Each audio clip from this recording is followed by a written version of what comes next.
Ya, selamat pagi. Ketemu dengan kami, King Youngdes, YouTuber spesialis membahas soal matematika dan sains. Pada kesempatan pagi ini kita akan melakukan pembahasan soal-soal kita ya, kimia. Oke, langsung saja kita lihat bersama-sama soalnya.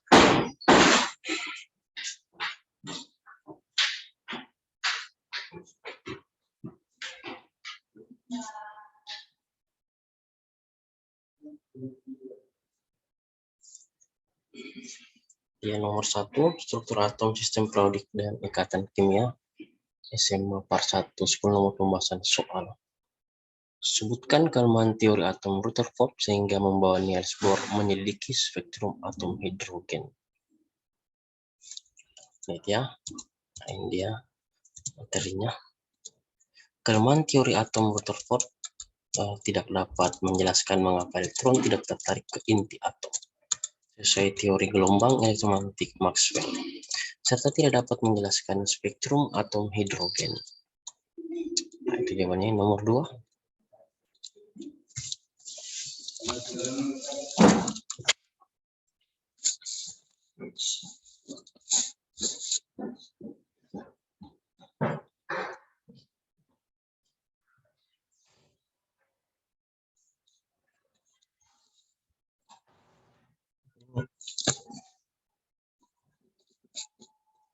Asumsi-asumsi apa saja yang dikemukakan Niels Bohr dalam menyusun teori atomnya? Atas dasar apa Niels Bohr menyusun teori atom tersebut? Ya, Bohr menggunakan 4 postulat di atas dalam menyusun teorinya. Bohr menggabungkan teori atom Rutherford dan hipotesis Planck mengenai mekanika kuantum yang didasarkan pada pengamatannya terhadap spektrum atom untuk menyusun teori tersebut. Nah, nomor 3. Apa kelemahan teori atom Bohr? Jelaskan. Kita jawab ya. Kelemahan model atom Bohr adalah yang pertama, tidak bisa menjelaskan adanya ketidakpastian Heisenberg. Yang kedua, tidak bisa menjelaskan efek Zeeman. Yang ketiga, tidak bisa menjelaskan efek ini, efek Stark. Yang keempat, tidak bisa menjelaskan spektrum atom besar. Nah, kita pindah ke nomor 4. Elektron mempunyai dualisme sebagai partikel dan gelombang. Apa maksudnya dualisme sifat tersebut? Kita jawab ya. Menurut teori dualisme, elektron dalam dipandang sebagai partikel dan juga gelombang. Menurut teori, elektron sebagai partikel yang bergerak dengan massa m mengelilingi inti dengan energi E dan kecepatan v. Sedangkan sebagai gelombang, elektron merupakan partikel yang bergerak mengelilingi inti dengan pola bergelombang.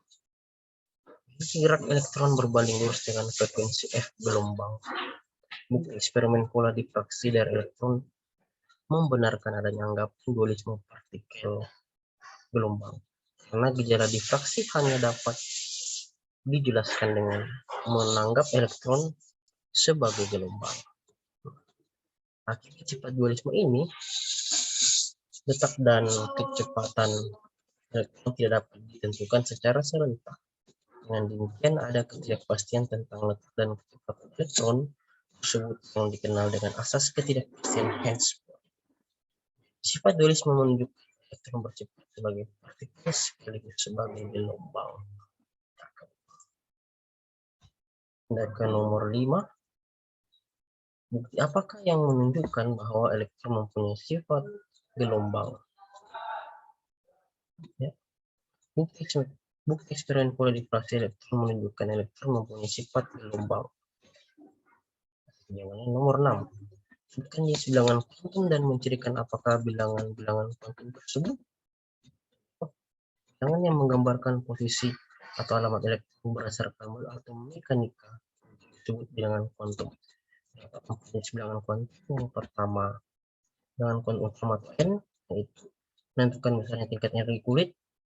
Satu elektron yang mencirikan ukuran orbital yang nilainya merupakan bilangan bulat N1, 2, 3 dan seterusnya. kedua, bilangan kuantum asimut L atau momentum sulit berikan informasi bentuk orbital yang ditentukan dari bilangan kuantum utama N, yaitu dari 0 sampai dengan N kurang 1. Jadi bilangan kuantum magnetik atau M menentukan arah orientasi orbital dalam ruang. Nilainya bergantung pada nilai bilangan kuantum asimut, yaitu dari min L sampai dengan plus L. Yang keempat, bilangan kuantum spin atau S menyatakan arah rotasi elektron yang nilainya adalah min 1/2 jika berlawanan arah jarum jam, serta plus 1/2 untuk arah-arah putar jarum arah jarak jauh. Jadi bilangan kuantum terdiri dari bilangan kuantum utama yang menunjukkan kulit, asimut menunjukkan bentuk orbital, magnetik menunjukkan orientasi orbital, dan spin menunjukkan arah rotasi elektron. Nomor 7. Tentukan harga bilangan kuantum N, L, M, dan S yang mungkin dari elektron yang menempati subkulit 3P. Kita jawab ya. Posisi elektron di sekitar inti atom ditentukan dengan bilangan kuantum. Bilangan ini menunjukkan letak elektron pada kulit dan subkulit atom, orientasi orbital dalam ruang, dan juga arah rotasi elektron. Ada 4 bilangan kuantum, yaitu yang pertama bilangan kuantum utama atau N, itu menunjukkan kulit yang ditempati elektron. Yang kedua, bilangan kuantum asimut L menunjukkan orbital. Yang ketiga, bilangan kuantum magnetik M menunjukkan orientasi orbital dalam ruang sekitar inti atom. Yang keempat, bilangan kuantum spin S menunjukkan arah rotasi elektron. Ya, elektron pada 3P memiliki bilangan kuantum sebagai berikut. 1. Bilangan kuantum utama N sama 3 atau menempati kulit M, kulit ketiga.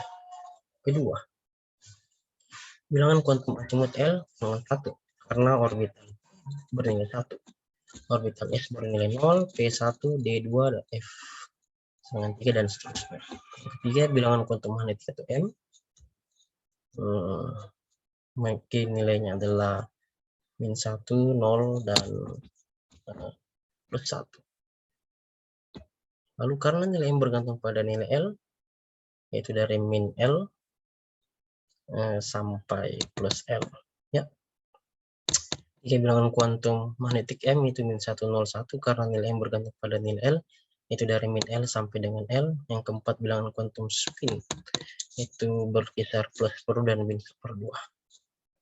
Jadi, harga bilangan kuantum yang mungkin untuk elektron pada subkulit 3P adalah N dengan 3, L1, M min 1 dan 0, 1, S plus 1/2 dan min 1/2.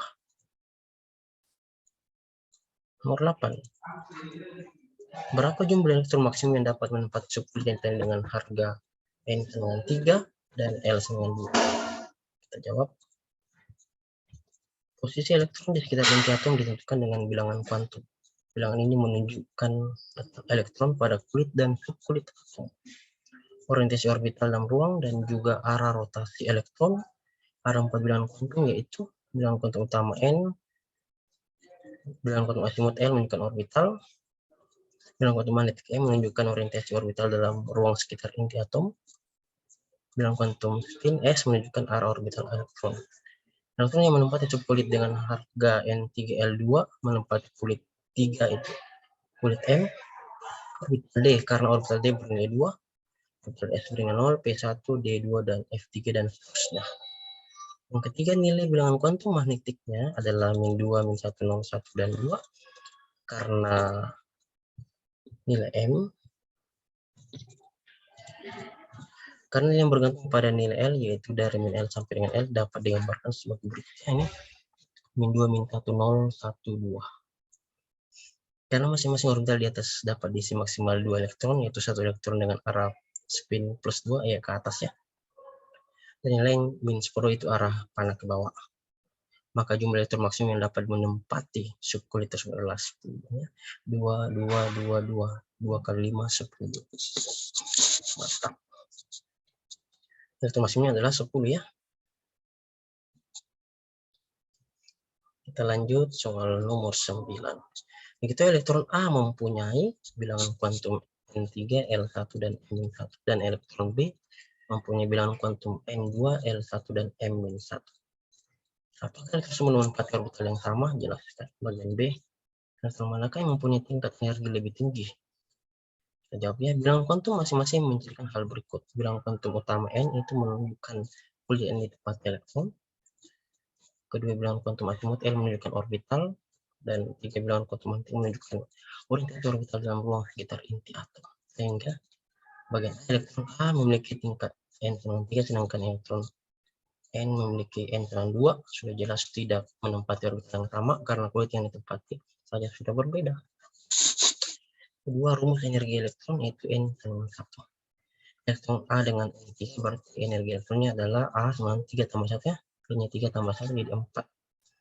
Elektron B dengan N2 maka energi elektron B adalah 2 tambah 1 sama 3. Jadi elektron yang punya tingkat energi lebih tinggi adalah elektron A. Mantap. Nomor 10. Buat konfigurasi elektron dari atom berikut, kemudian tentukan orbital yang terisi dan elektron dan berapa elektron yang tidak berpasangan. Kita jawab. 27CO, B19K, C44RU, D56BA, E34SE. Ya, jadi saya gambarkan dalam tulisan tangan seperti ini. CO, CO itu 18HR, 4S2, 3D7. 1S2, 2S2, 2P6, 3S2, 3P6, 4S2, 3D7. Jadi ini ya, ada 15 orbital yang terisi elektron. 1, 2, 3, 4, 5, 6, 7, 8, 10, 11, 13, 14, 15 elektron yang terisi. Dan ada 3 elektron yang tak berpasangan ini yang sendiri, satu arah pandang ke atas saja. Satu elektron pada 13, 14, dan 15. Dan B, 19K. Yaitu 18AR, 4S1. Jadi kita buatkan elektron 1S2, 2S2, 2P6, 3S2, 3P6, dan 4S1. Jadi ada 10 orbital yang terisi elektron dan ada 1 elektron yang tidak berpasangan, yaitu yang orbital ke-10. Terus bagian C, ini 44RU jadi 36KR, 5S2, 4D6. 1S2, 2S2, 2P6, 3S2, 3P6, 4S2, 3D10, 4P6, 5S2, 4D6. Jadi ada 24 orbital yang terisi dan ada 4 elektron yang tidak berpasangannya, ini yang satu saja. Ini kan berpasangan 2, ini 1, 1, 1, jadi ada 4 yang tidak berpasangan. Bagian D, 56BA yaitu 54S. XE 6X2 jadi 1S2, 2S2, 2P6, 3S2, 3P6, 4S2, 3D10, 4P6, 5S2, 4D10, 5P6, 6S2. Jadi orbital terisi elektron adalah 1 tambah 1, 3, 1, 3, 1, 5, tambah 3, 1, 5, 3, 1, 28 orbital, dan elektron yang tidak berpasangan itu 0 ya, karena terisi semua. Ada semua pasangannya. Bagian E, 34SE itu 18AR, 4S2, 3D10, 4P4. 1S2, 2S2, 2P6, 3S2, 3P6, 4S2, 3D10, 4P4. Jadi 1 tambah 1 tambah 3 tambah 1 tambah 3 tambah 1 tambah 5 tambah 5 tambah 3 sama dengan 18 orbital yang terisi. Dan kalau 4P4 kan ada 2 yang berpasangan dan 2 yang tidak berpasangan. Jadi ada 2 yang orbital yang tidak berpasangan atau elektron tidak berpasangan. Mantap. Jadi terima kasih, selamat belajar, semoga bermanfaat. Salam semesta untuk kita semua. Amin. Ya, sedemikian pembahasan kami, semoga bermanfaat dan salam untuk semua, dan sampai jumpa lagi di video-video yang berikutnya. Tekan tombol like, subscribe, post, and share, nyalakan tombol notifikasi video baru kami upload. Amin. Sampai jumpa lagi.